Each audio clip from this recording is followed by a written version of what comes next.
Influencer exploits Papua tribe.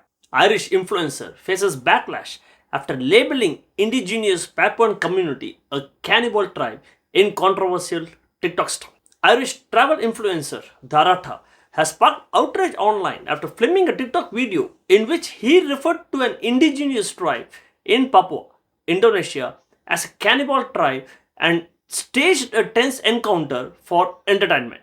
Now let's unpack the layers of this story in our deep dive on the AI podcast. There's this undeniable pull, isn't there, towards viral content, these really extreme adventures you see online. Definitely. Creators are always pushing the limits. Yeah, constantly testing boundaries, for views. But after really digging into this story, the question that just sticks with me, and I think for you too, is how far is actually too far? Especially when views are the main goal. This specific incident really grabbed headlines, didn't it? And it's what we're getting into today. It stirred up a lot of debate online. For sure. So we're going to peel back the layers on this recent, very controversial incident. It involves an Irish travel influencer, Dara. We've gathered a whole stack of articles, done some research, looked at the online reactions, really trying to explore a story that pulls together social media, cultural sensitivity, and some, pretty entrenched historical narratives. It's a complex mix. It really is. Our mission here is to dissect it all, not just the specific stunt itself, but also those historical echoes, the whole cannibal tribe narrative in Papua. And Toss' pattern of content. Exactly. His pattern of risky content and ultimately what this whole thing means for content creators when they interact with vulnerable communities. Yeah. You'll hopefully walk away with a much richer understanding, not just of the details, but the bigger ethical currents at play here. Okay. So, to really get to the heart of this controversy, we need to talk about Dara himself. You've probably seen his stuff. He's an Irish travel influencer, huge online following. Huge is right, like over 800,000 on YouTube. Yeah, and over 700,000 on TikTok. He's basically built his brand on pushing every boundary imaginable, often in these really high-stakes situations. The event that really ignited this particular firestorm was a TikTok video. He filmed it back in August in Papua, Indonesia. That's the western half of New Guinea. Okay. And in this video, quite provocatively referred to an indigenous community there as a cannibal tribe. Wow, okay. That phrase alone is problematic. Deeply. So picture the scene. Ta and a group of tourists, they're in a small wooden boat. They've got a local guide, a guy named Demi, and they're approaching this riverside community. Right. As they get closer, they're met by tribesmen. And these tribesmen are visibly armed with bows and arrows. Okay, intense. Yeah. Ta, even in his own video, looks visibly shaken. He says he tried to diffuse the situation. How? What did he do? Well, his method was offering salt packets as a gift. Salt packet? Salt packets. And the video shows one of the tribesmen actually sampling the salt. His reaction was pretty immediate. Apparently, he spat it out in disgust and then just glared at the visitors. I can imagine. Ta's own quote from that moment in the video is, "I'm not going to lie, that was absolutely terrifying." You can almost feel the tension. Totally. Yeah. And then, as if that wasn't enough, the video's caption, "We'll try again tomorrow. Wish us luck." Oh, wow. So doubling down almost. Kind of felt like it. Now, you can probably guess what happened next online. An explosion. Pretty much. The video didn't just go viral. It went like supernova. Millions of views, over 500,000 likes. But that wasn't the full story. No, I bet not. Almost immediately, the comments section just erupted. Sharp criticism, left and right. People were really quick to condemn Ta. For what specifically? What were the main points? Mostly for what they saw as blatant exploitation of the community, for perpetuating these really offensive, dangerous stereotypes. The cannibal thing. Exactly. And also for just violating the privacy of an isolated group. We saw comments like, leave them alone and they are not cannibals. Simple, direct. Right. Another person put it, pretty eloquently. They are just people living a peaceful life. And a third just cut right to it. But why are you there in the first place? Yeah, that's a fundamental question, isn't it? It is. And the outrage wasn't just general anger. It really honed in on what critics called careless misrepresentation. People pointed out, quite rightly, that Papua is incredibly diverse. It's home to over 250 distinct indigenous tribes, each with their own languages, their own cultures. And the tribe in the video wasn't even identified. Nope. Still unidentified. So it became clear this wasn't just about one video clip. It was about this deeply offensive, broad stroke portrayal. The sheer speed and scale of that backlash, like you just laid out, it's a huge tell, isn't it? How so? Well, it signals a real shift in what audiences expect, I think. It's like a collective red line being drawn around ethical tourism, around how vulnerable communities are portrayed. Right, it's not just about shock value anymore. Exactly. What's fascinating is that it's clearly no longer just about getting views.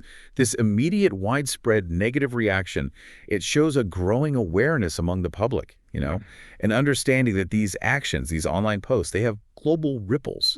It holds content creators accountable in a way they maybe weren't before. It forces them, or it should force them, to consider the real-world impact, the consequences of chasing clicks and likes. That's a really powerful point. So it's not just about what he did, the action itself, but what it represents to a maybe more informed, more critical audience now. Precisely. And to really grasp the weight of that backlash, we can't just look at the video in isolation. We have to dig into the history, the historical narratives that have kind of haunted Papua for a long time. Yeah, the context is crucial here. And this is where it gets, well, incredibly complex. Papua, for centuries really, has been this sort of fertile ground for sensationalized myths, particularly those about cannibalism. It's a stereotype that's been around forever. It has. And the Asmat tribe, they're in South Papua. There's over 110,000 of them. They've often been quite unfairly put right at the center of those claims. It's a narrative that's just deeply embedded in the Western imagination. And maybe the most enduring story, the most captivating event that really fueled this sensationalism was the disappearance of Michael Rockefeller back in 1961. The Rockefeller heir. Yes, exactly. Son of Nelson Rockefeller, who was governor of New York then, his story became this huge global mystery. Because his body was never found. Never recovered. And that fact alone just left this vacuum that speculation rushed into. A widely held belief emerged, one that gets repeated often, that he was killed and possibly even, consumed in a headhunting ritual. Which has been disputed, but the story persists. It really does. There was even a book in 2018, Carl Hoffman's Savage Harvest. It revisited all those claims, kind of kept the narrative alive, and further cemented it in public consciousness. So when Ta uses a phrase like cannibal tribe, he's not just making some off-the-cuff remark. He's tapping into generations of really problematic, deeply ingrained, and often harmful stereotypes. Exactly. And if we connect that to the bigger picture, what Ta's video does, maybe inadvertently, maybe carelessly, it perpetuates these harmful colonial narratives. Right. Many anthropologists, activists too, they've spent decades cautioning strongly against these sensational depictions of indigenous groups. Yeah, they're dehumanizing. Totally dehumanizing. These portrayals, even if they vaguely draw on some isolated historical event that might be misinterpreted anyway, they ultimately strip away the the humanity of people. Reducing them to caricatures. Pretty much. Exotic caricatures for outside consumption. And this isn't just academic talk. It has real, tangible negative effects. It impacts how these communities are viewed, whether their rights are respected, if their voices are even heard. It reinforces this dangerous othering that has, historically justified exploitation and misunderstanding. So when an influencer, even if maybe they don't fully realize the weight of it, echoes these old myths, they're contributing to the problem, not to any kind of understanding. That's a really crucial distinction. It's not just what happened right there on camera, but the centuries of misrepresentation behind it. Absolutely. And looking at Dara Ta's other work, his body of work, this Papua incident, as shocking as it was, it doesn't seem like an isolated event, does it? No, not from what I've seen. His brand, like we touched on earlier, it seems built on this kind of risky, sensational content. He consistently seeks out the extreme, the dangerous, the controversial. So this incident feels like part of a pattern. A very clear pattern. Yeah. He's got this consistent history of high-risk ventures, all designed for maximum shock value, it seems. For instance, he spent 50 hours doing some challenge inside a decommissioned U.S. nuclear missile complex in Arkansas. Right. I remember seeing something about that. He went to Scotland's Anthrax Island, the place contaminated with WWII germ warfare experiments. Seriously, why? Used, presumably. Then there was his trip to Dead Man's Island in Kent. Apparently, it's littered with skeletal remains from 200-year-old prison ships. Oh, that's grim. Right. He spent 3 days on Borneo's Snake Island, which is infamous for its venomous snakes. He even worked alongside sulfur miners at Indonesia's Kawajan volcano, super dangerous toxic fumes. He definitely seeks out danger. He thrives on the edge. He even competed in Red Bull's Ibiza Royale. They called it the world's wildest obstacle race with his girlfriend. So, yeah, you get the picture. He consistently seeks out the extreme, the dangerous, and frankly, sometimes the ethically dubious, all in his pursuit of content. It paints a picture of someone prioritizing risk and spectacle. Definitely. And stepping back for a second, this incident in Papua and Ta's whole pattern of content, it actually echoes other controversial encounters we've seen between outsiders and isolated tribes globally. Yeah, there have been other cases. You probably remember the really tragic 2018 case, the American missionary John Allen Chow. Oh, yes, with the Sentinelese tribe. Exactly. He was killed by arrows after illegally approaching the protected Sentinelese tribe on India's North Sentinel Island. It was just this stark, deadly reminder of the dangers when you disregard the autonomy of isolated communities. A terrible outcome. And it wasn't just a one-off warning either. More recently, another tourist was actually arrested for trying to leave offerings coconuts and Coca-Cola, apparently for the same tribe. Still trying to make contact, even after Chow. Yeah. So these aren't just isolated incidents, are they? They feel like part of this recurring, deeply concerning pattern. Absolutely. And this isn't just about one influencer chasing views anymore. It really raises that profound, ongoing ethical debate around the exploitation of indigenous groups, especially those who have chosen isolation. These incidents, from Ta's video to the tragic events on North Sentinel Island, they really highlight that incredibly fine line, the line between adventure, maybe legitimate research in some cases, and just truly reckless behavior. Right. Whether the motive is tourism or social media fame. Or even misguided missionary work, like with Chow. The absolute imperative has to be respecting self-determination, respecting the protected status of these communities. Because their isolation isn't always accidental. Exactly. Often, their isolation is a deliberate choice. For their own well-being, for cultural preservation, or simply to live unmolested.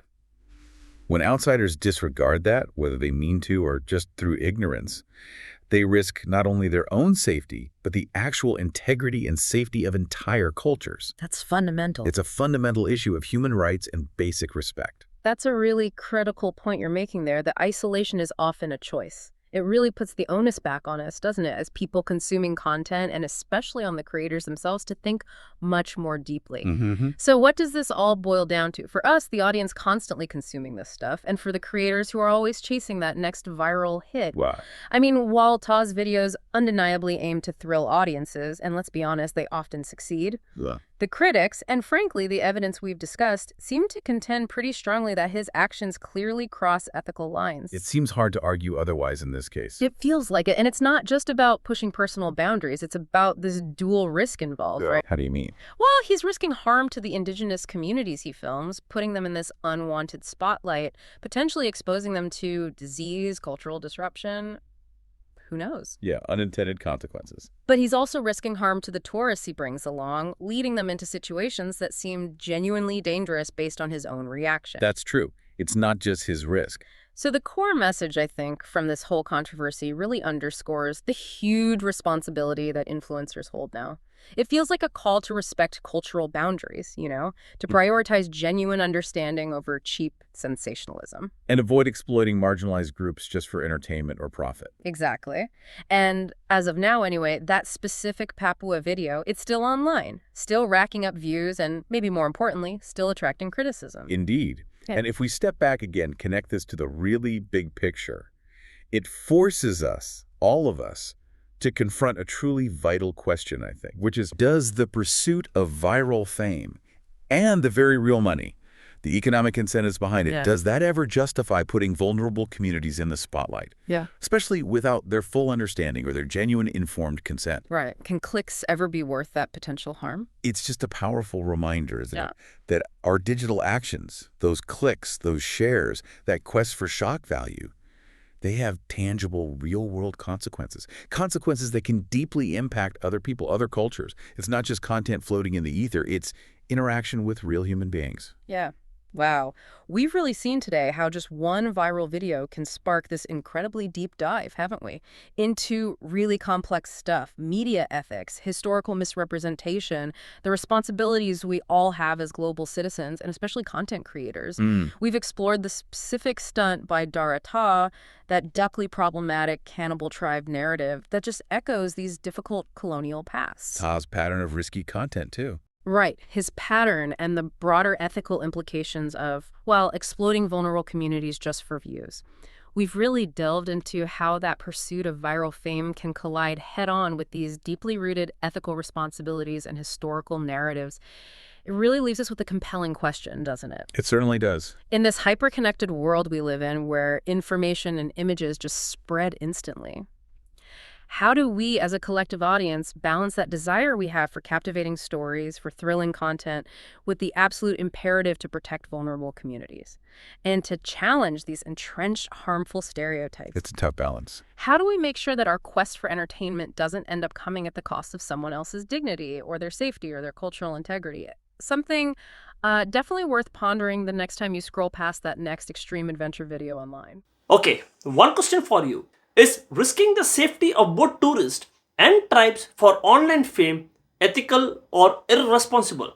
Don't forget to comment it. Thanks.